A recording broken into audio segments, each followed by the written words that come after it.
Plus tu vibres haut, plus tu seras seul. Non pas parce que tu serais en manque d'amour ou rejeter les autres, mais parce que ta fréquence t'éloigne naturellement des jeux de surface, des dialogues creux et des illusions collectives qui bercent la majorité. Quand tu commences à voir clair, il devient difficile de rester dans l'aveuglement volontaire qui rassure tant de personnes. Tu ne peux plus adhérer aux faux-semblants sans trahir ce que tu as découvert en toi.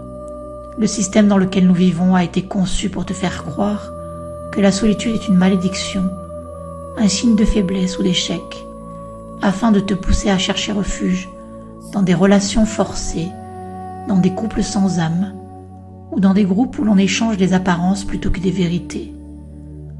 Beaucoup s'y enferment, non pas par choix, mais par peur d'affronter leur propre vide, vide qui est pourtant si puissant.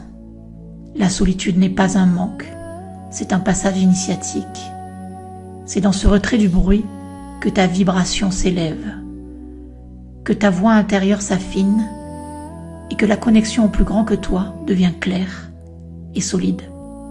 Et c'est là que tu comprends que ton rôle n'est pas de plaire ni de te conformer, mais de contribuer par ta lumière unique, même si cela dérange, même si cela te rend incompris par ceux qui n'osent pas encore s'éveiller.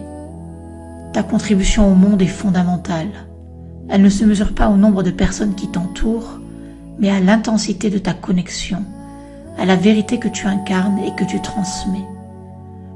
Tout le reste, l'amour humain, les rencontres, les soutiens, n'est pas inutile, mais c'est une cerise sur le gâteau, car le cœur de ton existence, c'est ce lien direct, sacré, indestructible, avec ce qui est plus grand que toi.